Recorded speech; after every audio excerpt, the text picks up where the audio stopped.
Windows 10 and Windows 11, and these are quite big. Also, since this would lead to a slightly different upgrade method, in some cases there were issues with some of the Windows components, like the empty Windows security dialog or non-working downgrade option. For this video, on the other hand, I'll use a different method.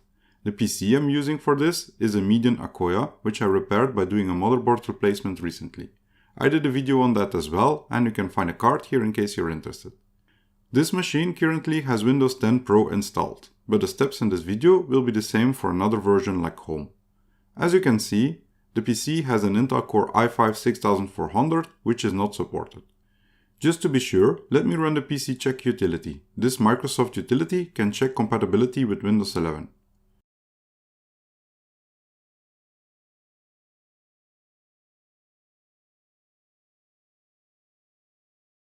We can see here indeed that our CPU is not supported and also TPM is disabled. In case we would try to run the upgrade without any modifications, we would see the following. To get around that, let's start the process by downloading the Windows 11 ISO from Microsoft's website.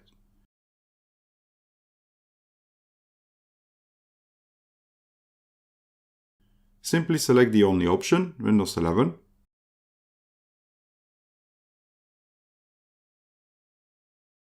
Choose the desired language.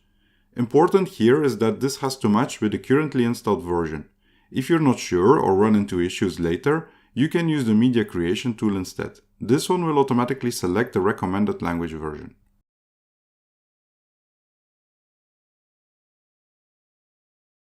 Next, choose 64-bit.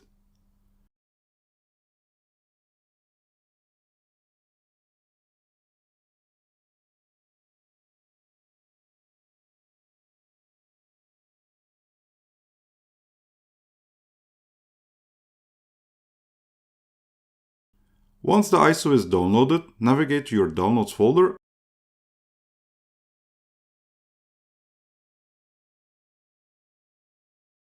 and double-click on the ISO file. This mounts the ISO as a drive letter in Windows, which is D in my case, as you can see here. Now create a new folder on the desktop. I called it Win11 install, but the name is not very important. Then copy all files from the mounted ISO to that folder on your desktop.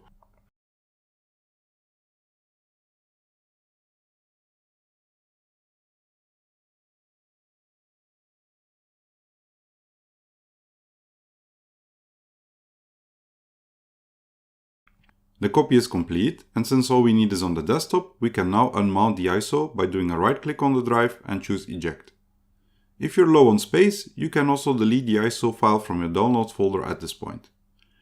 Let's open our Win11 install folder. Now, to overcome the error message shown earlier and to bypass the hardware check, we simply need to delete a single file, appraiserres.dll.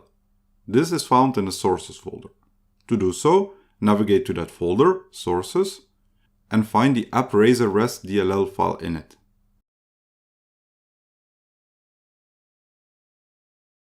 Then delete it. That's really all it takes to disable the hardware check in the installer. Let's test to see if that worked now. To do so, I'll go back to the previous folder and run setup.exe in order to upgrade this PC's Windows 10 to Windows 11. In the first step here, click Change how setup downloads updates and choose Not right now. Theoretically, an update could bring back the deleted appraiserres.dll file, hence why it's better to disable this. Then click Next and accept the license. Here we are ready to install. In case you would not see the option to keep your files here, this is most likely related to a mismatch with the language version. To overcome that, as mentioned earlier, you can use the media creation tool and use the recommended language setting to download the ISO there. Now all that's left is to click Install.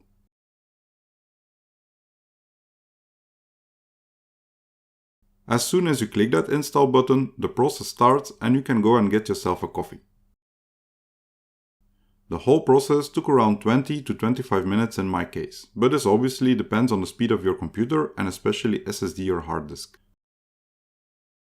Your PC might also restart one or more times, but if all goes well, you should be presented with the Windows 11 login screen eventually. Here we need to log in.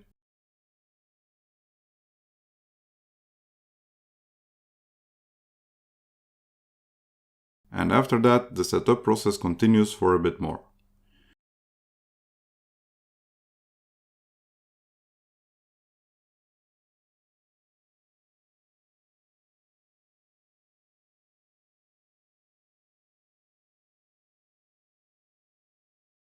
Seems all went fine, as we get to see the Windows 11 desktop on our now upgraded system. Let's have a look at what about this PC has to tell us. This shows us the same unsupported hardware, but now on Windows 11.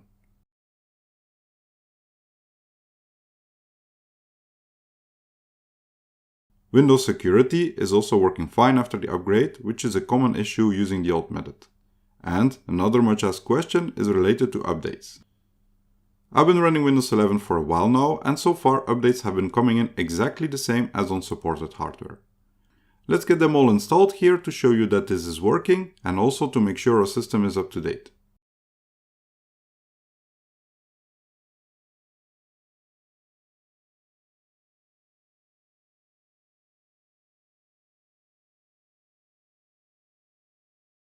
As you can see, that seemed to go just fine. Let's reboot to get the updates completed.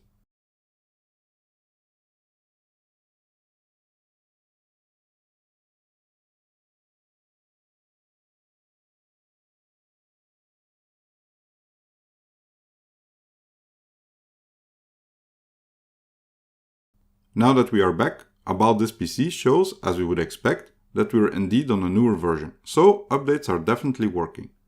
All that's left now is to clean up that folder which we created on the desktop. And that concludes the video. Hope it can help you to upgrade your system to Windows 11 if you have unsupported hardware. Thanks a lot for watching. I hope you enjoyed the video, and if you did, please give a thumbs up. Let me and other viewers know how this worked for you in the comments as well, and if you're interested in more of the same, definitely subscribe to the channel. Thanks again, and hope to see you back here soon.